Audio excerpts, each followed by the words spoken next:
Hi friends, அனைவருக்கும் வணக்கம். நம்ம இன்னைக்கு சப்ளை அண்ட் டிமாண்ட் யூனிட்ட ஃபுல்லா பார்த்துடலாம். ஒரு மீட்டியராலஜிக்கல் டிபார்ட்மெண்ட்ல எப்படி வெதரை வந்து ஒரு ஒரு நாளும் ஃபோர்காஸ்ட் பண்ணி சொல்ல முடியுமோ, அதே மாதிரி எக்கனாமிக்ஸ்ல ஒரு பொருளுடைய பிரைஸையும், அதோட குவான்டிட்டி எவ்வளோ டிமாண்ட் ஆகும், எவ்வளோ சப்ளை ஆகும் அப்படின்றதையும் நம்மளால ஃபோர்காஸ்ட் பண்ணி சொல்ல முடியும் அப்படின்னு சொல்லி எக்கனாமிக்ஸ் சொல்றாங்க. அவங்க எத வச்சு இத ஃபோர்காஸ்ட் பண்ணுவாங்க அப்படின்னு சொன்னா, சப்ளை அண்ட் டிமாண்ட் அப்படின்ற டூல பயன்படுத்தி அவங்க ஃபோர்காஸ்ட் பண்றதா சொல்றாங்க. ஸோ அத பத்தின விஷயங்கள தான் நம்ம இந்த யூனிட்ல பார்க்க போறோம். இந்த யூனிட்டுக்கு உள்ள நம்ம போறதுக்கு முன்னாடி, இந்த யூனிட்ல என்னென்னலாம் முக்கியமா இருக்குது அப்படின்றத நம்ம பார்த்துக்கலாம். ஏன்னா, டிமாண்ட் சைட்லயும் ஒரு விஷயங்கள வரிசையா படிச்சுட்டு வருவோம். அதே மாதிரி சப்ளை சைட்லயும் அதே விஷயங்கள நம்ம படிச்சுட்டு வருவோம். ஸோ இது ஒரு அவுட்லுக் நமக்கு வந்து என்னென்ன இருக்குதுன்றத பார்த்துக்கிட்டோம்னு சொன்னா, படிக்கிறதுக்கு நமக்கு கொஞ்சம் வசதியா இருக்கும். இப்ப நம்ம டிமாண்ட் சைடு, சப்ளை சைடு 2மே எடுத்திருக்கோம். இதுல டிமாண்ட் சைடுல பார்த்தோம்னு சொன்னாலும், டிமாண்ட் ஷெட்யூல் வரும், டிமாண்ட் கர்வ் வரும், factors behind the demand curve வரும். அதுக்கப்புறமா ஷிஃப்ட் இன் டிமாண்ட் இதுவும் படிப்போம்.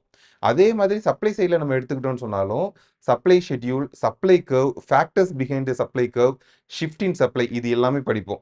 இது எல்லாமே பார்த்ததுக்கு அப்புறமா ஃபைனலா equilibrium of supply and demand இத பத்தி படிக்க போறோம். ஸோ இதுதான் இந்த யூனிட்டுடைய ஒரு அவுட்லைன். ஏன் இது சொல்றேன் அப்படின்னு சொன்னா, முதல்ல டிமாண்ட் ஷெட்யூல் வரும். அதுக்கப்புறம் demand curve, factors behind demand curve, shift in demand. அதுக்கப்புறம் பார்த்தீங்கன்னா, கொஞ்ச நேரம் கழிச்சு திருப்பி சப்ளை ஷெட்யூல், சப்ளை கர்வ் அப்படின்னு சொல்லி கொஞ்சம் கன்ஃப்யூசிங்கா இருக்கிற மாதிரி இருக்கும். ஸோ ஒரு அவுட்லுக்கா இதுதான் நம்ம படிக்க போறோம்ன்றத இதுல பார்த்துக்க முடியும். நம்ம லா ஆஃப் டிமாண்ட்லேருந்து ஆரம்பிப்போம். லா ஆஃப் டிமாண்ட்ல என்ன சொல்றாங்க அப்படின்னு சொன்னா, ஒரு பொருளுடைய விலை வந்து உயர்ந்துகிட்டே போகுது அப்படின்னு சொன்னா, அதோட டிமாண்ட் வந்து குறைஞ்சுகிட்டே வரும் அப்படின்னு சொல்றாங்க. அதே மாதிரி ஒரு பொருளோட விலை வந்து குறைஞ்சுகிட்டே வருது அப்படின்னு சொன்னா, அதோட டிமாண்ட் வந்து அதிகமாகும் அப்படின்னு சொல்றாங்க. இது எல்லாமே எப்ப நடக்கும் அப்படின்னு சொன்னா, ஒரு சில ஃபேக்டர்ஸ வந்து கான்ஸ்டன்ட்டா வச்சுக்கிட்டு பார்க்கிறப்போ, இந்த விஷயம் நடக்கும் அப்படின்னு சொல்லியிருக்காங்க. ஸோ இத வச்சுக்கிட்டு நம்ம உள்ளுக்குள்ள இந்த யூனிட்டுக்குள்ள நம்ம போகலாம். டிமாண்டையும், சப்ளையும் எக்ஸ்ப்ளைன் பண்றதுக்கு நம்ம புக்ல வந்து ஆப்பிள் வச்சு ஒரு எக்ஸாம்பிள் குடுத்துருக்காங்க. அதாவது ஆப்பிள் பாஸ்கெட்ஸ் ஆஃப் ஆப்பிள் இருக்குது இல்லையா? அதோடைய டிமாண்ட் பிரைஸ பொறுத்து எப்படி மாறுது? அதுக்கப்புறமா அதோட சப்ளை பிரைஸ பொறுத்து எப்படி மாறுது? அப்படின்றத வச்சு சப்ளையையும், டிமாண்டையும் எக்ஸ்ப்ளைன் பண்ணியிருக்காங்க. அதுல ஃபர்ஸ்ட் வந்து நம்ம டிமாண்ட் ஷெட்யூல்ல இருந்து ஆரம்பிக்கிறோம். இந்த டிமாண்ட் ஷெட்யூல் அப்படின்னா என்னது? ஒரு ஒரு பிரைஸ்லயும் மக்கள் எவ்வளவு குவான்டிட்டி டிமாண்ட் பண்ணுவாங்க அப்படின்றது தான் நம்ம டிமாண்ட் ஷெட்யூல்னு சொல்றோம். இப்போ ரூ. 500 இருக்கிறப்போ மக்கள் வந்து 9 கூட ஆப்பிள் வந்து வாங்குறதுக்கு தயாரா இருக்கிறாங்க. டிமாண்ட் பண்றாங்க அப்படின்னு சொல்லி. புக்ல வந்து மில்லியன் குவான்டிட்டிஸ் குடுத்துருக்காங்க. நம்ம ஒரு சிம்ப்ளிசிட்டிக்காண்டி நார்மலாவே எடுத்துக்கலாம். ஸோ ரூ. 500 இருந்துச்சு அப்படின்னு சொன்னா 9 கூடைகள் வாங்க தயாரா இருக்காங்க. ரூ. 400 இருந்துச்சுன்னு சொன்னா 10 கூடைகள் வாங்க தயாரா இருக்காங்க.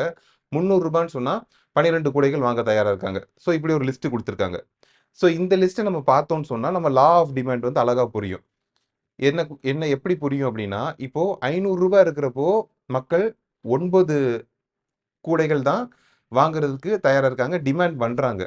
அதுவே ரூ. 100 இருக்கிறப்ப நம்ம எடுத்துக்கிட்டோம்னு சொன்னா, மக்கள் 20 கூட வாங்குறதுக்கு தயாரா இருக்காங்க. அப்போ விலை ஜாஸ்தியா இருந்துச்சு அப்படின்னு சொன்னா, கம்மியான குவான்டிட்டி வந்து மக்கள் டிமாண்ட் பண்றாங்க. அதுவே விலை வந்து ரொம்பவே கம்மியா இருந்துச்சு அப்படின்னு சொன்னா, மக்கள் ஜாஸ்தியா குவான்டிட்டி வந்து டிமாண்ட் பண்றாங்க. இந்த ஷெட்யூல் மூலியமா அந்த லா ஆஃப் டிமாண்ட நம்மளால நல்லாவே புரிஞ்சுக்க முடியும். இப்போ நம்ம டிமாண்ட் ஷெட்யூல்ல பார்த்தோம் இல்லையா? அதையே ஒரு கிராஃபிக்கல் ரெப்ரசன்டேஷன்ல கொண்டு வந்தோம் அப்படின்னு சொன்னா, நமக்கு ஒரு டிமாண்ட் கர்வ் கிடைக்கும். இத ஏன் நம்ம கிராஃபிக்கல் ரெப்ரசன்டேஷன்ல கொண்டு வரோம் அப்படின்னு சொன்னா, சில விஷயங்கள நம்ம ஈஸியா புரிஞ்சுக்கிறதுக்கு கிராஃபிக்கல் ரெப்ரசன்டேஷன் ரொம்பவே வசதியா இருக்கும். நம்ம அது இந்த யூனிட்ல அடுத்தடுத்து போக போக நமக்கு அது ரொம்பவே நல்லா புரியும். இப்ப இந்த கிராஃபிக்கல் ரெப்ரசன்டேஷன்ல நம்ம என்ன பண்ணியிருக்கோம் அப்படின்னு சொன்னோம்னா, எக்ஸ் ஆக்சிஸ்ல நம்ம குவான்டிட்டி எடுத்திருக்கிறோம்.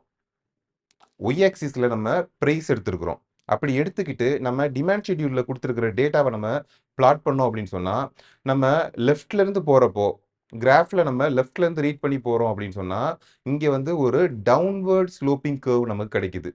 இந்த டவுன்வர்ட் ஸ்லோப்பிங் கர்வ தான் நம்ம என்ன சொல்றோம்னு சொன்னா, டிமாண்ட் கர்வ் அப்படின்னு சொல்றோம். இப்போ லா ஆஃப் டிமாண்ட் வந்து எதனால சரியா பிரைஸ் வந்து இன்கிரீஸ் ஆகுறப்போ டிமாண்ட் டிக்ரீஸ் ஆகுது. ஏன் வந்து பிரைஸ் டிக்ரீஸ் ஆகுறப்போ டிமாண்ட் வந்து இன்கிரீஸ் ஆகுது அப்படின்றத வந்து எக்ஸ்பிளைன் பண்ணிருக்காங்க. எப்படி பண்றாங்கன்னு சொன்னா, சப்ஸ்டிடியூஷன் எஃபெக்ட் மூலியமாவும், இன்கம் எஃபெக்ட் மூலியமாவும் எக்ஸ்பிளைன் பண்றாங்க.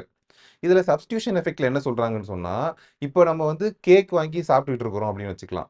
திடீர்னு அந்த கேக்கோடைய விலை வந்து அதிகமாகுது அப்படின்னு சொன்னா, உடனே நம்ம என்ன பண்ணுவோம்? பிஸ்கட்டோட விலைய பார்க்குறோம். ஒரு பிஸ்கட்டோட விலை வந்து கம்மியா இருக்குதா? சரி ஓகே. அப்ப நம்ம பிஸ்கட்டுக்கு ஷிஃப்ட் ஆயிக்கலாம் அப்படின்னு முடிவு பண்ணுவோம். ஸோ கேக்க விட்டுட்டு நம்ம பிஸ்கட்டுக்கு ஷிஃப்ட் ஆயிட்டோம். அப்போ கேக்கோடைய டிமாண்ட் வந்து குறைஞ்சிருச்சு. இது எதனால குறைஞ்சுச்சு அப்படின்னு சொன்னா, கேக்கோடைய பிரைஸ் வந்து இன்கிரீஸ் ஆனதுனால கேக்கோடைய டிமாண்ட் குறைஞ்சுச்சு. அதுக்கு காரணம் என்னது? Substitution effect. அடுத்து எடுத்துக்கிட்டோம்னு சொன்னா, இன்கம் எஃபெக்ட். இந்த இன்கம் எஃபெக்ட்ல என்ன சொல்றாங்கன்னு சொன்னா, ஒருத்தங்க ரூ. 100க்கு பிஸ்கட் பாக்கெட்ஸ் வாங்குறாங்க. எத்தன பிஸ்கட் பாக்கெட் வாங்குறாங்க? 10 பிஸ்கட் பாக்கெட் வாங்குறாங்க அப்படின்னு வச்சுக்குவோம். சப்போஸ் பிஸ்கட் பாக்கெட்ஸோட பிரைஸ் வந்து ரூ. 20 இன்கிரீஸ் ஆகுது. ஆனா, இந்த பெர்சனுடைய இன்கம் என்னமோ இன்கிரீஸ் ஆகல. அதே லெவல்ல தான் இருக்குது. அவரால ரூ. 100 மட்டும் தான் செலவு பண்ண முடியும். அப்போ விலையோ பிஸ்கட்டோட விலை ரூ. 20 மாறுனதுனால, அவரால எவ்வளோ பர்ச்சேஸ் பண்ண முடியும்? வெறும் 5 பிஸ்கட் பாக்கெட் தான் அவரால பர்ச்சேஸ் பண்ண முடியும். இதுக்கு முன்னாடி அவரு 10 பிஸ்கட் பாக்கெட் பர்ச்சேஸ் பண்ணிட்டு இருந்தாரு. ஆனா, இப்போ வெறும் 5 பிஸ்கட் பாக்கெட் தான் அவரு பர்ச்சேஸ் பண்றாரு. அப்போ பிஸ்கட்டுடைய டிமாண்ட் குறைஞ்சிருச்சு.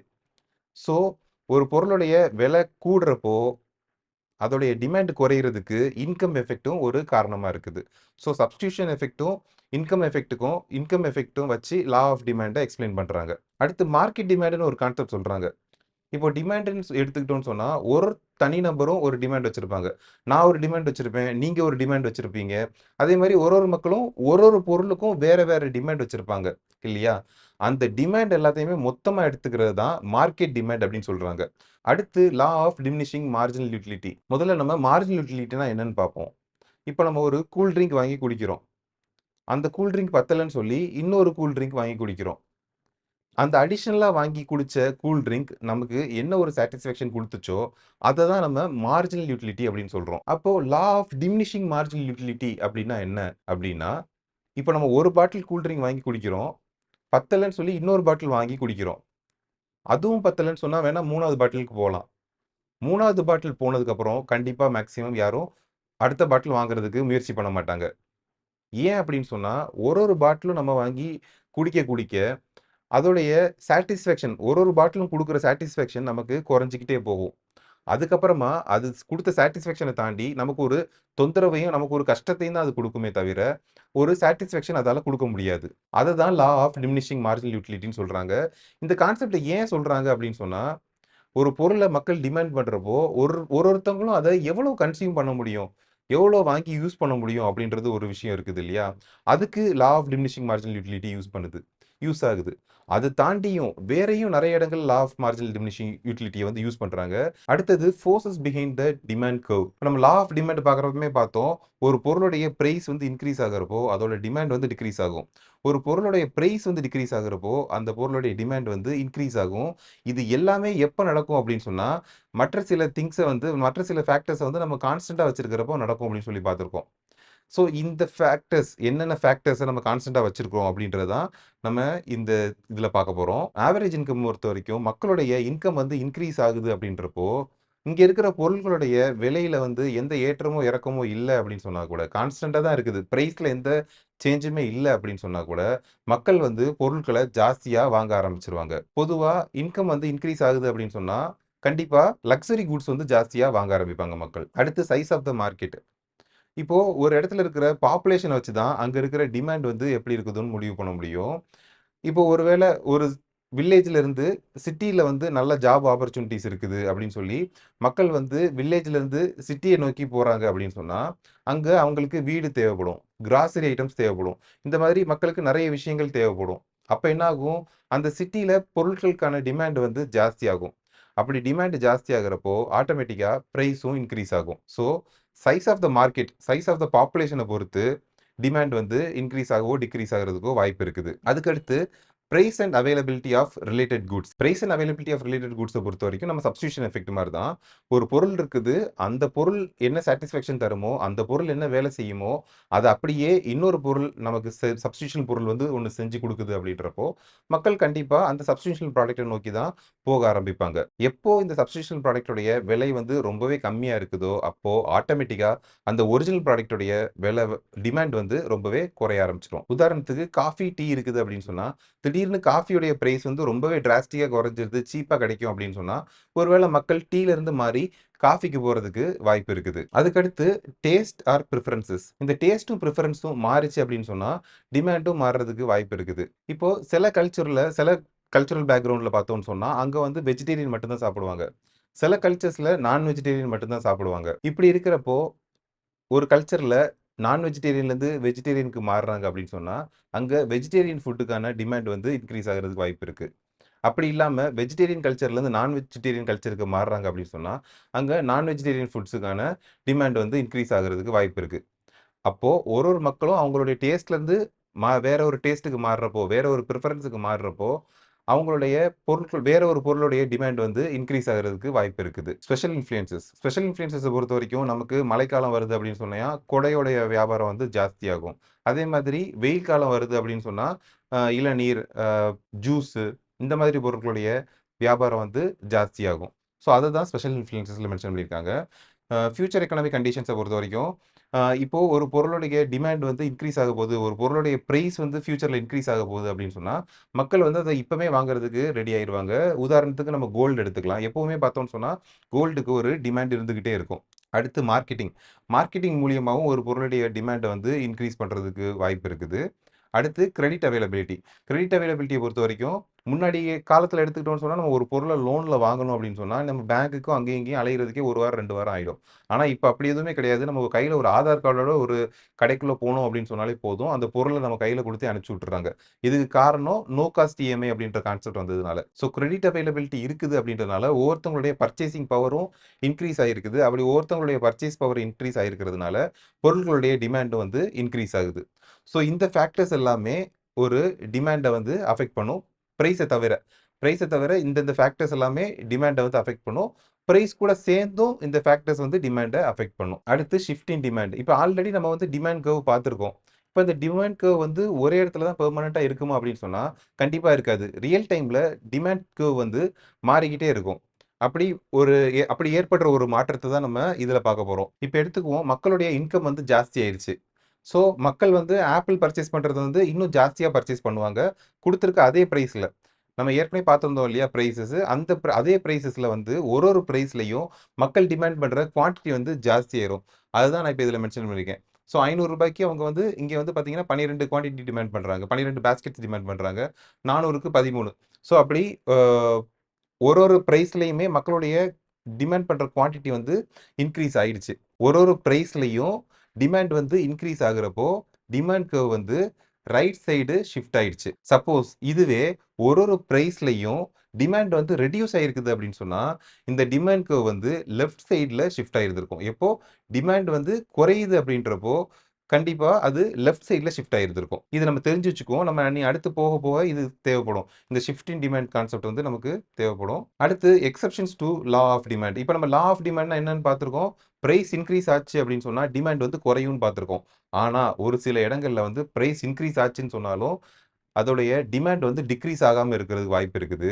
அதே நேரத்துல பிரைஸ் டிக்ரீஸ் ஆகுறப்போ, டிமாண்ட் வந்து இன்கிரீஸ் ஆகாம, டிமாண்ட் குறையறதுக்கு வாய்ப்பு இருக்குது. அது என்னென்ன மாரிப்பட்ட இடங்கள் அப்படின்றது தான் இதுல நம்ம பார்க்க போறோம். இப்ப அதுல ஃபர்ஸ்ட் ஒன் சொல்றது விப்லன் கூட்ஸ்ன்னு சொல்றாங்க. இந்த விப்லன் கூட்ஸ பொறுத்தவரைக்கும், பெரிய பணக்காரங்க, கொஞ்சம் வெல்த்தியா இருக்கிறவங்க, அவங்களோட ஸ்டேட்டஸ காட்டுறதுக்குன்னு சொல்லியே, அவங்களால பர்ச்சேஸ் பண்ண முடியும் அப்படின்றதுக்காண்டியே, கொஞ்சம் லக்ஸூரியஸ் ப்ராடக்ட்ஸ் வந்து பர்ச்சேஸ் பண்ணுவாங்க. இதுதான் வந்து வெப்லன் கூட்ஸ் அப்படின்னு சொல்றாங்க. இத வந்து கான்ஸ்பிக்குவஸ் கன்சம்ப்ஷன் அப்படின்னு சொல்றாங்க. கான்ஸ்பிக்குவஸ் கன்சம்ப்ஷன் அப்படின்னா, தன்னால வாங்க முடியும் அப்படின்றதுக்காண்டியே லக்ஸூரியஸ் கூட்ஸ் வாங்கிக்கிறது. மற்றவங்கள்ட்ட இருந்து நம்மள டிஃபரன்ஷியேட் பண்ணிக்கணும் அப்படின்றதுக்காண்டியே இந்த மாரி கூட்ஸ் வாங்குறாங்க இல்லையா? இதுதான் நம்ம கான்ஸ்பிக்குவஸ் கன்சம்ப்ஷன் சொல்றாங்க. அந்த மாதிரியான கூட்ஸ தான் வெப்லன் கூட்ஸ்ன்னு சொல்றாங்க. இந்த வெப்லன் கூட்ஸ்ல என்னலாம் வரும்னு சொன்னா, லக்ஸுரி கார்ஸ், காஸ்ட்லியான ஜுவல்லரீஸ் இந்த மாரி பொருட்கள் வந்து வெப்லன் கூட்ஸ்ல சொல்றாங்க. அடுத்து இருக்கிறது கிஃபன் கூட்ஸ். இந்த கிஃபன் கூட்ஸ் வந்து என்ன மாரி கூட்ஸா இருக்கும்னு சொன்னா, இன்ஃபீரியர் கூட்ஸ் தான். வெப்லன் கூட்ஸ் மாரி ரொம்ப காஸ்ட்லியான ஐட்டம்ஸ்லாம் கிடையாது. இன்ஃபீரியர் கூட்ஸா தான் இருக்கும். இந்த கிஃபன் கூட்ஸ்க்கு பார்த்துக்கிட்டோம்னு சொன்னா, சப்ஸ்டிடியூஷனல் ப்ராடக்ட்ஸ். நம்ம முன்னாடி சப்ஸ்டிடியூஷன் எஃபெக்ட்ன்னு பார்த்தோம் இல்லையா? இப்போ ஒரு கேக் இருக்குது. கேக்கோட பிரைஸ் கூடிருச்சுன்னு சொன்னா, நான் பிஸ்கட்டுக்கு மாறிருவேன்னு சொல்லி பார்த்தோம் இல்லையா? அப்போ சப்ஸ்டிடியூட் ப்ராடக்ட் இருக்கு. கேக்குக்கு சப்ஸ்டிடியூட்டா வேற ஒரு ப்ராடக்ட் இருக்கு. ஆனா, கிஃபன் கூட்ஸ பொறுத்தவரைக்கும் அதுக்கு சப்ஸ்டிடியூட்டபிள் ப்ராடக்ட் வந்து இருக்காதுன்னு சொல்றாங்க. இது வந்து நம்ம முக்கியமான இந்த ஸ்டேப்பிள் ஃபுட் ஐட்டம்ஸ் சொல்றோம்ல, நம்ம சாப்பாடு, ரைஸ் இந்த மாரி விஷயங்கள தான் நம்ம கிஃபன் கூட்ஸ்ல சொல்றோம். ஐரிஷ் மக்கள் பொட்டேட்டோட விலை இன்கிரீஸ் ஆகுறப்போ, அவங்க லக்ஸுரி ப்ராடக்ட்ஸ் பர்ச்சேஸ் பண்றது எல்லாத்தையும் குறைச்சுக்கிட்டு, பொட்டேட்டோஸ் தான் பர்ச்சேஸ் பண்ணியிருக்காங்க. ஸோ இந்த இடத்துல என்ன நடக்குது? பொட்டேட்டோவுடைய பிரைஸ் இன்க்ரீஸ் ஆகுது. கூடவே சேர்ந்து டிமாண்டும் இன்க்ரீஸ் ஆகுது. ஸோ கிஃப்ட் அண்ட் குட்ஸ பொறுத்தவரைக்கும் என்ன சொல்றாங்கன்னு சொன்னா, பிரைஸ் இன்க்ரீஸ் ஆகுறப்போ ஆட்டோமேட்டிக்கா டிமாண்டும் இன்க்ரீஸ் ஆகும். எது முக்கியமா இந்த சாப்பாடு சம்மந்தமான, உணவு சம்மந்தமான சப்ஸ்டிடியூஷன் ப்ராடக்ட்ஸ் இல்லாத பொருட்களுக்கு டிமாண்டும் இன்க்ரீஸ் ஆகும்னு சொல்றாங்க. நெசசரி கூட்ஸ் அண்ட் சர்வீசஸ பொறுத்தவரைக்கும், அப்படியே கிஃப்ட் அண்ட் குட்ஸ் மாரி தான் முக்கியமான பொருட்கள், மருந்து பொருட்கள் இந்த மாரி பொருட்கள தான் நெசசரி கூட்ஸ் அண்ட் சர்வீசஸ் சொல்றாங்க. ஸோ இதுல இதுல வந்து பிரைஸ் இன்க்ரீஸ் ஆச்சு அப்படின்னு சொன்னாலும், டிமாண்டும் சேர்ந்து இன்க்ரீஸ் ஆகும். டிமாண்ட் குறையாது. ஏன்னா, இதெல்லாமே அத்தியாவசியமான தேவையான பொருட்கள். அதனால டிமாண்ட் குறைய போறது கிடையாது. பிரைஸ் இன்க்ரீஸ் ஆனாலும். அடுத்து சேஞ்ச் இன் இன்கம். மக்கள்ட்ட பணம் நெறைய வருது, சேலரி நெறைய வருது, வேஜஸ் நெறைய வருது அப்படின்றப்போ, பொருளுடைய விலை ஏறுது இறங்குறதுன்றத பத்தி மக்கள் பார்க்காம, எவ்வளோ விலை குடுத்தனாலும் அவங்க வாங்குறதுக்கு தயாராயிடுறாங்க. ஸோ இன்கம்ல சேஞ்ச் வரும்போதும், மக்கள் லா ஆஃப் டிமாண்ட மதிக்காம நடக்கிறதுக்கு வாய்ப்பு இருக்குது. ஸோ இந்த 4 விஷயமும் தான் எக்செப்ஷன்ஸ் டூ த லா ஆஃப் டிமாண்ட்ன்னு குடுத்துருக்காங்க. அடுத்து நம்ம லா ஆஃப் சப்ளை தெரிஞ்சுக்கணும். லா ஆஃப் சப்ளைய பொறுத்தவரைக்கும், ஒரு பொருளுடைய பிரைஸ் வந்து இன்கிரீஸ் ஆயிட்டே இருக்குது அப்படின்னு சொன்னா, மேனுஃபேக்சரர்ஸ் அந்த பொருள நெறையவே சப்ளை பண்றதுக்கு தயாரா இருப்பாங்க. அதே இது ஒரு பொருளுடைய விலை வந்து டிக்ரீஸ் ஆயிட்டே இருக்குது அப்படின்னு சொன்னா, மேனுஃபேக்சரர்ஸ் பெருசா அந்த பொருள சப்ளை பண்ணணும்னு ஆசைப்பட மாட்டாங்க. இதுவும் நம்ம லா ஆஃப் டிமாண்ட்ல பார்த்தோம் பார்த்தீங்களா? அதே மாதிரி நெறைய ஃபேக்டர்ஸ் ஒரு சில ஃபேக்டர்ஸ கான்ஸ்டன்ட்டா வச்சுக்கிட்டு தான் இந்த பிரின்சிபிள நமக்கு சொல்றாங்க. அது என்னென்ன ஃபேக்டர்ஸ்ன்றத நம்ம அடுத்ததுல பார்க்கலாம். இப்ப நம்ம எப்படி டிமாண்டுக்கு வந்து ஒரு ஷெட்யூல் போட்டோமோ, அதே மாரி இப்ப நம்ம சப்ளைக்கும் ஒரு ஷெட்யூல் போடுவோம். இந்த ஷெட்யூல் மூலியமா நமக்கு லா ஆஃப் சப்ளை நல்லா புரிஞ்சிரும். சப்ளை ஷெட்யூல பொறுத்தவரைக்கும் ஒரு ஒரு பிரைஸ்லயும் மேனுஃபேக்சரர்ஸ் எவ்வளோ சப்ளை பண்ண தயாரா இருக்காங்க அப்படின்றது தான் சப்ளை ஷெட்யூல நம்ம பார்க்குறோம். இப்ப நம்ம பாருங்க பிரைஸ் ₹500 இருக்குது அப்படின்னு சொன்னா 18 பாஸ்கெட்ஸ் வந்து சப்ளை பண்ண தயாரா இருக்காங்க. ஆனா, வெறும் ₹100 தான் இருக்குது அப்படின்னு சொன்னா, பாஸ்கெட்ஸ் யாருமே ஆப்பிள் பாஸ்கெட்ஸ் வந்து யாரும் சப்ளை பண்றதுக்கு தயாரா இல்ல. ஸோ, பிரைஸ் இன்கிரீஸ் ஆச்சு அப்படின்னு சொன்னா, நெறைய சப்ளை பண்ணுவாங்க. பிரைஸ் டிக்ரீஸ் ஆச்சு அப்படின்னு சொன்னா, சப்ளை பண்றதுக்கு யாரும் ரெடியா இருக்க மாட்டாங்க. இதான் நம்ம சப்ளை ஷெட்யூல்ல பார்த்திருக்கோம். ஸோ, சப்ளை ஷெட்யூல் மூலியமா நம்ம லா ஆஃப் சப்ளையும் நமக்கு நல்லா புரிஞ்சிருக்கும். அடுத்து டிமாண்ட் கர்வ் பார்த்தோம் இல்லையா? அதே மாரி தான் சப்ளை கர்வ். இப்ப நம்ம சப்ளை ஷெட்யூல்ல போட்டிருக்கோம் இல்லையா? அந்த டேட்டாவ அப்படியே எடுத்து நம்ம ஒரு கிராஃப்ல பிளாட் பண்ணோம் அப்படின்னு சொன்னா, நமக்கு வந்து ஒரு அப்வர்ட் ஸ்லோப்பிங் கர்வ் கிடைக்கும்னு சொல்றாங்க. இத ஏன் அப்வர்ட் ஸ்லோப்பிங் கர்வ்ன்னு சொல்றாங்கன்னு சொன்னா, இத வந்து லெஃப்ட்ல இருந்து நம்ம ரைட்ல ரீட் பண்ணோம் அப்படின்னு சொன்னா, இது அப்வர்ட்ல போகுது. அதனால இத வந்து அப்வர்ட் ஸ்லோப்பிங் கர்வ் அப்படின்னு சொல்றாங்க. ஸோ, ஒரு சப்ளைல என்னென்ன ஃபோர்ஸஸ் பின்னாடி இருக்குது அப்படின்றது நம்ம டிமாண்ட்ல பார்த்த மாரி ஒரு சப்ளைல என்னென்ன ஃபோர்ஸஸ் பின்னாடி இருக்குது அப்படின்னு நம்ம எடுத்துக்கிட்டோம்னு சொன்னா, சப்ளைய பொறுத்தவரைக்கும் புரொடக்ஷன் காஸ்ட் தான் ரொம்ப ரொம்ப முக்கியமான விஷயம். புரொடக்ஷன் காஸ்ட் வந்து இன்கிரீஸ் ஆகுது அப்படின்றப்போ, மேனுஃபேக்சரர்ஸால நெறைய பொருட்கள வந்து சப்ளை பண்ண முடியாது. அப்ப இந்த புரொடக்ஷன் காஸ்ட்ட எதெல்லாம் பாதிக்குது அப்படின்னு நம்ம எடுத்துக்கிட்டோம்னு சொன்னா, முதல்ல இன்புட். இன்புட்ன்றதுல அவங்க என்ன சொல்றாங்கன்னா, ரா மெட்டீரியல்ஸ தான் சொல்றாங்க. ரா மெட்டீரியல்ஸ் உடைய விலை இன்கிரீஸ் ஆச்சு அப்படின்னு சொன்னா, புரொடக்ஷன் காஸ்ட்டும் ஆட்டோமேட்டிக்கா இன்கிரீஸ் ஆகும். லேபருக்கு குடுக்குற வேஜஸ், அவங்களுக்கு குடுக்குற வேஜஸ் வந்து இன்கிரீஸ் ஆயிட்டே போச்சு அப்படின்னு சொன்னா, புரொடக்ஷன் காஸ்ட் இன்கிரீஸ் ஆகும். இப்ப புது டெக்னாலஜி நெறைய வருது அப்படின்றப்போ என்ன ஆகும்?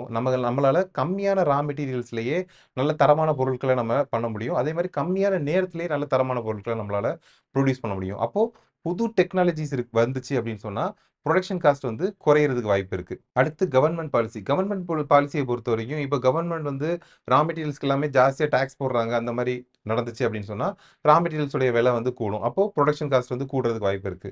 அதே மாதிரி எமிஷன் நார்ம்ஸ் ஃபேக்டரியிலேருந்து இவ்வளோ தான் பொல்யூஷன் வெளிய போணும். இவ்வளோ தான் அ நச்சுத்தன்மை உள்ள காத்து வந்து வெளிய வரணும் அப்படின்னு சொல்றாங்க அப்படின்னா, அப்ப அது அவங்க வந்து வேற எக்யூப்மென்ட்ஸ் யூஸ் பண்ண வேண்டியிருக்கும். வேற டெக்னாலஜி அந்த ஃபேக்டரி வந்து பயன்படுத்த வேண்டி வரும். அப்படி அவங்க புது டெக்னாலஜிக்கு ஷிஃப்ட் ஆகுறப்போ நெறைய அமௌண்ட் வந்து அதில செலவாகும். அப்படி செலவாகுறப்போ புரொடக்ஷன் காஸ்ட் வந்து ஆட்டோமேட்டிக்கா இன்கிரீஸ் ஆகும். அடுத்து எக்ஸ்பெக்டேஷன்ஸ் ஆஃப் ஃபியூச்சர் சப்ளை. இப்போ ரா மெட்டீரியல்ஸ் உடைய விலை வந்து இன்கிரீஸ் ஆக போகுது அப்படின்னு சொன்னா என்ன பண்ணுவாங்கன்னா, மேனுஃபேக்சரர்ஸ் இப்பவுமே நெறைய ப்ராடக்ட்ஸ் வந்து மேனுஃபேக்சர் பண்ணிருவாங்க. ஸோ தட் என்ன ஆகும்? ஃபியூச்சர்ல அவங்களால ஜாஸ்தி விலைக்கு அந்த பொருள விக்க முடியும். இதுவே ரா மெட்டீரியல்ஸோட விலையெல்லாம் டிக்ரீஸ் ஆக போகுது அப்படின்னு சொன்னா, மேக்ஸிமம் அவங்க இன்வென்டரில எந்த பொருளுமே இல்லாத மாரி அவங்க பார்த்துப்பாங்க. அடுத்து price of related goods. Price of related குட்ஸ பொறுத்தவரைக்கும், இப்போ ஒருத்தவங்க மேனுஃபேக்சர் பண்றாங்க. நம்ம மாருதி எடுத்துக்குவோம். மாருதில வந்து ஸ்விஃப்ட்டும் மேனுஃபேக்சர் பண்றாங்க. ப்ரீஸாவும் மேனுஃபேக்சர் பண்றாங்கன்னு எடுத்துக்கலாம். திடீர்னு பார்த்தோம்னு சொன்னா, ஸ்விஃப்ட்டுடைய டிமாண்ட் வந்து ஜாஸ்தியாக ஆரம்பிச்சுருச்சு அப்படின்னு சொன்னா, என்ன பண்ணுவாங்க? ப்ரீஸா குடுத்திருக்கிற ரா மெட்டீரியல்ஸ், மேன் பவர் எல்லாத்தையுமே ஸ்விஃப்ட்டுக்கு மாத்தி, ஸ்விஃப்ட்ட வந்து ஜாஸ்தியா புரொடியூஸ் பண்ண ஆரம்பிப்பாங்க. ஸோ இதுதான் பிரைஸ் ஆஃப் ரிலேட்டட் குட்ஸ். அடுத்து கன்சியூமர் பிரிஃபரன்ஸ் சேஞ்ச் ஆகுது. இப்போ மக்கள் எல்லாமே திடீர்னு பார்த்தோம்னு சொன்னா, எலக்ட்ரிக் கார்ஸ் தான் வேணும் அப்படின்னு சொல்லி மாற ஆரம்பிச்சுட்டாங்கன்னு சொன்னா, மேனுஃபேக்சரர்ஸும் என்ன பண்ணுவாங்க? ஆட்டோமேட்டிக்கா எலக்ட்ரிக் கார்ஸ் மேனுஃபேக்சர் பண்ண ஆரம்பிச்சுருவாங்க. ஸோ கன்சியூமருடைய ப்ரிஃபரன்ஸ பொறுத்து தான் அவங்க சப்ளை பண்ணுவாங்க. ஸோ கன்சியூமர் ப்ரிஃபரன்ஸ் மாறுறப்போ, அதுக்கேத்த மாரி சப்ளையும் மாற ஆரம்பிச்சுரும். எப்படி நம்ம டிமாண்ட் கர்வ் வந்து கான்ஸ்டன்ட்டா இருக்காது, மாறிக்கிட்டே இருக்குன்னு பார்த்தோமோ, அதே மாதிரி சப்ளை கர்வும் வந்து மாறிக்கிட்டே இருக்கும். அது வந்து கான்ஸ்டன்ட்டா இருக்க போறது கிடையாது. ஸோ அப்படி எப்படி மாறுது அப்படின்றது ஒரு நம்ம ஒரு புது ஷெட்யூலோட பார்ப்போம். இப்போ உதாரணத்துக்கு இந்த தடவ வெதர் வெதர் வந்து ரொம்பவே நல்லா இருந்திருக்கு. அதனால நல்ல மகசூல் கிடைச்சிருக்குது. அது போக கவர்மெண்ட்லேருந்து நெறைய சப்சிடீஸ் வந்து குடுக்குறாங்க. கிராப்ஸ் வந்து விளைவிக்கிறதுக்கு, பழங்கள் வந்து உற்பத்தி பண்றதுக்கு நெறைய சப்சிடீஸ் இந்த மாரி குடுக்குறாங்க அப்படின்னு சொன்னா, ஆட்டோமேட்டிக்கா புரொடக்ஷன் காஸ்ட் வந்து ஃபார்மர்ஸ்க்கு குறையும். அப்படி புரொடக்ஷன் காஸ்ட் வந்து ஃபார்மர்ஸ்க்கு குறைஞ்சுச்சு அப்படின்னு சொன்னா, அவங்க ஒரு ஒரு பிரைஸ் பாயிண்ட்லயும் அவங்க சப்ளை பண்ண குவான்டிட்டிய வந்து அவங்களுக்கு ஜாஸ்தியா அவங்களால சப்ளை பண்ண முடியும். அப்படி அவங்க ஜாஸ்தியா சப்ளை பண்றப்போ, இந்த சப்ளை கர்வ் இருக்கு பார்த்தீங்களா? ஆல்ரெடி இந்த பொசிஷன்ல இருந்த சப்ளை கர்வ் வந்து திருப்பி ஒரு ரைட் சைட்ல ஒரு ஷிஃப்ட் ஆகி இந்த இடத்துக்கு வந்திருக்கும். ஸோ சப்ளை வந்து எப்ப இன்கிரீஸ் ஆகுதோ, அப்போ அந்த சப்ளை கர்வ் வந்து ஒரு ரைட் சைட் ஷிஃப்ட் எடுக்கும். டிமாண்ட்ல பார்த்த மாதிரியே தான். சப்போஸ் சப்ளை வந்து குறையுது அப்படின்னு சொன்னா, அது என்ன ஆகும்? லெஃப்ட் சைட்ல ஒரு ஷிஃப்ட் வரும். ஸோ இதுதான் நம்ம சப்ளை கர்வ்ல பார்க்குறோம். ஓகே. அடுத்த முக்கியமான கான்செப்ட் வந்து என்னன்னு சொன்னா, equilibrium of supply and demand. இப்ப நம்ம ஏற்கனவே டிமாண்ட் ஷெட்யூல் பார்த்திருந்தோம். சப்ளை ஷெட்யூலும் பார்த்திருந்தோம் இல்லையா? அந்த 2யுமே நம்ம இப்போ வந்து ஒரு ஒரு டேபிள்ல நம்ம வந்து கொண்டு வந்துட்டோம். இப்ப இதுல நம்ம என்னென்ன பிரைஸஸ் இருந்துச்சு, எவ்வளோ குவான்டிட்டி மக்கள் டிமாண்ட் பண்ணாங்க, அதுக்கு எவ்வளோ குவான்டிட்டி மேனுஃபேக்சரர் சப்ளை பண்ண தயாரா இருக்காங்க அப்படின்றது வந்து நம்ம இதுல போட்டிருக்கோம். இப்ப இதுல எடுத்துக்கிட்டோம்னு சொன்னா, இப்ப நீங்க ரூ. 400 இருக்கிறப்போ நம்ம எடுத்துக்குவோம். ரூ. 400 இருந்தப்போ மக்கள் வந்து எவ்வளோ டிமாண்ட் பண்றாங்கன்னு பார்த்தோம்னா, 10 குவான்டிட்டி மக்கள் டிமாண்ட் பண்றாங்க. ஆனா மேனுஃபேக்சரர்ஸ் எவ்வளோ சப்ளை பண்றது தயாரா இருக்காங்க? 16 குவான்டிட்டி சப்ளை பண்ண தயாரா இருக்காங்க. அப்ப இந்த இடத்துல என்ன நடக்கும்? ஜாஸ்தியா மேனுஃபேக்சரர்ஸ் சப்ளை பண்றாங்க. ஸோ இங்க வந்து சர்ப்ளஸா சப்ளை பண்றாங்க. அப்படி சர்ப்ளஸா சப்ளை பண்றப்ப என்ன ஆகும்னு சொன்னா, ஆட்டோமேட்டிக்கா பிரைஸ் வந்து கீழ் நோக்கி தள்ளப்படும். இதுவே நம்ம ரூ. 200 எடுத்துக்குவோம். ரூ. 200 எடுத்துக்கிட்டோம்னு சொன்னா, மக்கள் வந்து 15 குவான்டிட்டி டிமாண்ட் பண்றாங்க. ஆனா சப்ளை பண்றவங்க வெறும் 7 குவான்டிட்டி தான் சப்ளை பண்றாங்க. அப்போ டிமாண்ட் வந்து ஜாஸ்தி இருக்குது. டிமாண்ட் ஜாஸ்தி இருக்குது. சப்ளை கம்மியா இருக்குது. அப்போ டிமாண்ட் ஜாஸ்தியா இருக்கிறப்போ, ஆட்டோமேட்டிக்கா பிரைஸ் வந்து மேல் நோக்கி தள்ளப்படும். இப்ப இதுல இந்த ரூ. 300 நம்ம எடுத்துக்குவோம். இந்த ரூ. 300 பார்த்துக்கிட்டோம்னு சொன்னா, குவான்டிட்டி டிமாண்ட் பண்றது 12 குவான்டிட்டி மக்கள் டிமாண்ட் பண்றாங்க. குவான்டிட்டி சப்ளை பண்றதும் 12 குவான்டிட்டி சப்ளை பண்றது தயாரா இருக்கிறாங்க. ஸோ இந்த ரூ. 300 பார்த்தோம்னு சொன்னா, ஒரு ஈக்விலிபிரியம் ஸ்டேட் கிடைக்குது. இந்த இடத்துல தான் சப்ளை, டிமாண்ட் 2மே ஒத்துப்போகுது. ஸோ ஈக்விலிபிரியம் வந்து எந்த பாயிண்ட் அப்படின்னு சொன்னா, டிமாண்ட் பண்ற குவான்டிட்டியும், சப்ளை பண்ற குவான்டிட்டியும் எந்த ஒரு பிரைஸ்ல ஒத்துப்போகுதோ, ஈக்குவலா நிக்குதோ, அதுதான் நம்ம equilibrium of supply and demand சொல்றோம். இத வந்து நம்ம கிராஃப்ல நல்லாவே புரிஞ்சுக்க முடியும். இப்ப இந்த கிராஃப்ல நம்ம பிளாட் பண்ணியிருக்கோம் இல்லையா? இப்ப இத பாருங்க. இது வந்து டிமாண்ட் கர்வ். இது வந்து சப்ளை கர்வ். இப்ப இதுல ரூ. 200 இருக்கிறப்போ, பிரைஸ் வந்து மேல் நோக்கி தள்ளப்படுது. ரூ. 400 இருக்கிறப்போ, பிரைஸ் வந்து கீழ் நோக்கி தள்ளப்படுது. ஸோ ரூ. 300 தான் ஒரு ஈக்விலிபிரியம் ஃபார்ம் ஆகுது கரெக்ட்டா. இந்த ஈக்விலிபிரியம் ஆஃப் சப்ளை அண்ட் டிமாண்ட வந்து மார்க்கெட் கிளியரிங் பிரைஸ் அப்படின்னும் சொல்றாங்க. அடுத்து effect of shift in supply. நம்ம ஏற்கனவே பார்த்திருக்கோம். டிமாண்ட் கர்வும் சரி, சப்ளை கர்வும் சரி, ஒரு பொசிஷன்ல இருக்காது. அது வந்து ரியல் டைம்ல மாறிக்கிட்டே இருக்குன்னு சொல்லி பார்த்திருக்கோம் இல்லையா? ஸோ அதே மாதிரி இங்கேயும் ஒரு ஒரு ஷிஃப்ட் வந்து நடக்குது. ஷிஃப்ட் எப்ப நடக்குது? ஈக்விலிபிரியம் ஃபார்ம் ஆனதுக்கப்புறம். டிமாண்ட் கர்வும், சப்ளை கர்வும் சேர்ந்து இந்த இடத்துல ஒரு ஈக்விலிபிரியம் ஃபார்ம் ஆயிடுச்சு. அதுக்கப்புறமா ஒரு ஷிஃப்ட் நடக்குது. இது ஏன் ஷிஃப்ட் நடக்குதுன்னு ஒரு சின்ன எக்ஸாம்பிள் குடுத்திருக்காங்க. இப்போ கோதுமை வச்சு தான் பிரெட் பண்றாங்கன்னா, இந்த கோதுமையுடைய விலை வந்து திடீர்னு இன்கிரீஸ் ஆயிருச்சு. ஏன் இன்கிரீஸ் ஆகுது அப்படின்னு சொன்னா, ஆ மழை அதிக மழைனால நெறைய பயிர்கள் கெட்டு போயி, கோதுமைக்கு டிமாண்ட் ஜாஸ்தியாகி, கோதுமையுடைய விலை வந்து ரொம்பவே இன்கிரீஸ் ஆயிருச்சு. அப்படி கோதுமையோட விலை வந்து ரொம்பவே இன்கிரீஸ் ஆனதுனால, மேனுஃபேக்சரர்ஸால அதிகமான பிரெட்ட வந்து சப்ளை பண்ண முடியல. இந்த பிரைஸுக்கு அவங்களால அதிகமான பிரெட் வந்து சப்ளை பண்ண முடியல. அவங்க வந்து சப்ளைய வந்து குறைக்கிறாங்க. அப்போ சப்ளைய குறைக்கிறப்போ நமக்கு முன்னாடியே தெரியும். சப்ளைய வந்து குறைக்கிறப்ப என்ன ஆகும்? ஆ அந்த சப்ளை கர்வ் வந்து லெஃப்ட் சைட்ல ஷிஃப்ட் ஆகும். ஓகே. இதுவே சப்ளை வந்து ஜாஸ்தியாச்சுன்னு சொன்னா, ரைட் சைட்ல ஷிஃப்ட் ஆயிருக்கும். இப்ப சப்ளை வந்து கம்மியா இருக்குதுன்றதுனால, லெஃப்ட் சைட்ல ஷிஃப்ட் ஆயிருக்குது. இப்போ இப்படி லெஃப்ட் சைட்ல ஷிஃப்ட் ஆனப்போ, என்ன மாற்றம் நடக்குது அப்படின்னா, ரூ. 30 பிரைஸ்ல இருந்தது. இப்ப கிட்டத்தட்ட பார்த்தீங்கன்னா, ரூ. 38, ரூ. 39க்கு போயிருச்சு. அதே மாதிரி 12 குவான்டிட்டி குடுத்துட்டு இருந்தாங்க. அதே மாரி 12 குவான்டிட்டி குடுத்துட்டு இருந்தாங்க. இப்ப பார்த்தோம்னு சொன்னா, கிட்டத்தட்ட ஒரு 10 குவான்டிட்டிக்கு அளவுக்கு தான் அவங்களால குடுக்க முடியுது. ஸோ சப்ளைல ஒரு ஷிஃப்ட் வருது. லெஃப்ட் சைட்ல ஒரு ஷிஃப்ட் வருது அப்படின்னு சொன்னா, ஆட்டோமேட்டிக்கா பிரைஸ் வந்து இன்கிரீஸ் ஆகும். குவான்டிட்டி வந்து டிக்ரீஸ் ஆகும். இதுவே ரைட் சைட்ல அது ஷிஃப்ட் ஆகிருந்துச்சு அப்படின்னு சொன்னா, குவான்டிட்டி வந்து இன்கிரீஸ் ஆகியிருக்கும். சப்ளை பண்ற குவான்டிட்டி வந்து இன்கிரீஸ் ஆகியிருக்கும். பிரைஸ் வந்து குறைஞ்சிருக்கும். இதுதான் ஒரு சப்ளை கர்வ்ல ஒரு ஷிஃப்ட். ஈக்விலிபிரியம் அப்புறமா ஒரு சப்ளை கர்வ்ல வந்து ஒரு ஷிஃப்ட் நடக்கிறப்போ, பிரைஸ்லயும், குவான்டிட்டிலயும் இந்த மாரி மாற்றங்கள் வரும். அடுத்து ஒரு ஈக்விலிபிரியம்க்கு அப்புறமா டிமாண்ட்ல ஒரு ஷிஃப்ட் வருது. டிமாண்ட்ல நமக்கு தெரியும் எதனால ஷிஃப்ட் வரும். நமக்கு அந்த ஃபேக்டர்ஸ் எல்லாம் பார்த்துருக்கோம் இல்லையா? ஆவரேஜ் இன்கம் இன்க்ரீஸ் ஆகுறனாலயோ, பாப்புலேஷன் இன்க்ரீஸ்னாலயோ, இந்த மாரி ஏதாவது ஒரு ஃபேக்டர்னால டிமாண்ட்ல வந்து ஒரு ஷிஃப்ட் ஏற்படுது. இந்த இடத்துல ஈக்விலிபிரியம் இருந்துச்சு முன்னாடி. ஸோ பார்த்தீங்கன்னா, இந்த இடத்துல ஈக்விலிபிரியம் இருந்துச்சு. இப்போ ஈக்விலிபிரியம் எங்க போயிடுச்சு? இந்த இடத்துக்கு ஈக்விலிபிரியம் போயிடுச்சு. இப்படி ஒரு ஈக்விலிபிரியம் மாறுறதுனால என்ன நடக்குது அப்படின்றத நம்ம பார்க்கலாம். இப்போ டிமாண்ட் இன்க்ரீஸ் ஆயிருக்குது. டிமாண்ட் கர்வ் வந்து ரைட் சைட்ல வந்து ஷிஃப்ட் ஆயிருக்குது. டிமாண்ட் கர்வ் வந்து ரைட் சைடு வந்து ஷிஃப்ட் ஆயிருக்கு. அப்ப என்ன ஆயிருக்குதுன்னு பார்த்தோம் அப்படின்னு சொன்னா, பிரைஸ் வந்து இன்க்ரீஸ் ஆயிருக்குது. அந்த பொருளோட பிரைஸ் வந்து இன்க்ரீஸ் ஆயிருக்குது. அதே மாதிரி அந்த குவான்டிட்டியும் வந்து இன்க்ரீஸ் ஆயிருக்குது. ஏன்னா இந்த இடத்துல தான் ஈக்விலிபிரியம் இருந்திருக்குது. இந்த இடத்துல தான் ஈக்விலிபிரியம் இருந்திருக்குது. அப்போ பிரைஸும் இன்க்ரீஸ் ஆயிருக்குது. அதே மாதிரி குவான்டிட்டியும் இன்க்ரீஸ் ஆயிருக்குது. சப்போஸ் இதே இது டிமாண்ட் வந்து குறைஞ்சிருந்துச்சு அப்படின்னு சொன்னா லெஃப்ட் சைட்ல ஷிஃப்ட் ஆயிருந்திருக்கும். அப்படி அது லெஃப்ட் சைட்ல ஷிஃப்ட் ஆயிருந்துச்சு அப்படின்னு சொன்னா என்ன ஆயிருக்கும் அப்படின்னு சொன்னா பிரைஸும் குறைஞ்சிருக்கும், குவான்டிட்டியும் குறைஞ்சிருக்கும். பிரைஸும் குறைஞ்சிருக்கும், குவான்டிட்டியும் குறைஞ்சிருக்கும். கடைசியா interpreting changes in price and quantity.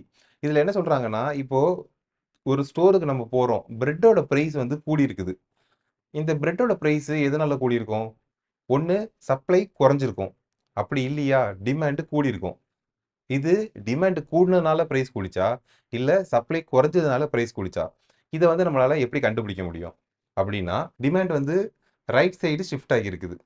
அப்படி ரைட் சைடு ஷிஃப்ட் ஆகுறப்போ, நமக்கு தெரியும் குவான்டிட்டியும் இன்க்ரீஸ் ஆகும், பிரைஸும் இன்க்ரீஸ் ஆகும். ஸோ குவான்டிட்டி இன்க்ரீஸ் ஆயிருக்குது அப்படின்றப்போ, பிரைஸ் இன்க்ரீஸ் ஆனதுக்கு டிமாண்ட் தான் காரணம்னு சொல்லி நம்ம எடுத்துக்கலாம். அதே மாரி இன்னொன்னு எடுத்துக்கலாம். இப்போ இதில பார்த்தோம்னு சொன்னா, சப்ளை வந்து சப்ளை வந்து ஷிஃப்ட் ஆகியிருக்குது. சப்ளை வந்து ரைட் சைடு ஷிஃப்ட் ஆகியிருக்குது. ஸோ சப்ளை வந்து இன்க்ரீஸ் ஆகியிருக்குது. அப்போ குவான்டிட்டி வந்து இன்க்ரீஸ் ஆகியிருக்குது. பிரைஸ் வந்து டிக்ரீஸ் ஆகியிருக்குது. ஸோ குவான்டிட்டி இன்க்ரீஸ் ஆகியிருக்குது அப்படின்றப்போ, பிரைஸ் டிக்ரீஸ் ஆனதுக்கு காரணம் சப்ளை இன்க்ரீஸ் ஆனதுன்னு நம்ம எடுத்துக்க முடியும். ஸோ இந்த மாதிரி கிராஃபிக்கல் ரெப்ரசன்டேஷன் மூலியமா நம்மளால ஈஸியா டிமாண்ட்னால பிரைஸ் இன்க்ரீஸோ, டிக்ரீஸோ நடக்குதா? இல்லன்னு சொன்னா சப்ளைனால பிரைஸ் இன்க்ரீஸோ இல்ல டிக்ரீஸோ நடக்குதா? அப்படின்றத நம்மளால ஈஸியா புரிஞ்சுக்க முடியும். ஒரு பிரைஸ் இன்க்ரீஸோ இல்ல ஒரு பிரைஸ் டிக்ரீஸோ நடக்குது அப்படின்னு சொன்னால் அதுக்கு சப்ளை காரணமாக டிமாண்ட் காரணமாக அப்படின்றத ஜென்ரலைஸ் பண்ணி இதில் கொடுத்துருக்கேன். இப்போ ப்ரைஸ் வந்து இன்க்ரீஸ் ஆகுது, குவான்டிட்டியும் இன்க்ரீஸ் ஆகுது அப்படின்னு சொன்னால் அதுக்கு காரணம் டிமாண்டாக இருக்கும். ஆனால் ப்ரைஸ் இன்க்ரீஸ் ஆகுது, குவான்டிட்டி டிக்ரீஸ் ஆகுது அப்படின்னா அதுக்கு காரணம் சப்ளையாக இருக்கும். இதே இது ப்ரைஸ் வந்து டிக்ரீஸ் ஆகுது, குவான்டிட்டியும் டிக்ரீஸ் ஆகுது அப்படின்னு சொன்னால் அதுக்கு காரணம் டிமாண்டாக இருக்கும். ப்ரைஸ் டிக்ரீஸ் ஆகுது ஆனால் குவான்டிட்டி இன்க்ரீஸ் ஆகுது அப்படின்னு சொன்னால் அதுக்கு காரணம் சப்ளையாக இருக்கும். So law of demand, law of supply, factors behind the demand curve, factors behind the supply curve, இந்த மாதிரி கான்செப்ட்ஸ் எல்லாத்தையுமே வச்சுக்கிட்டு நம்மளால் ஃப்யூச்சரில் ஒரு பொருளுடைய ப்ரைஸ் எப்படி இருக்கும், அது எவ்வளோ குவான்டிட்டி சப்ளை பண்ண முடியும், எவ்வளோ குவான்டிட்டி டிமாண்ட் இருக்கலாம் அப்படின்றத ஃபோர்காஸ்ட் பண்ண முடியும் அப்படின்னு சொல்லி எக்கனாமிஸ்ட் சொல்கிறாங்க. தேங்க்யூ.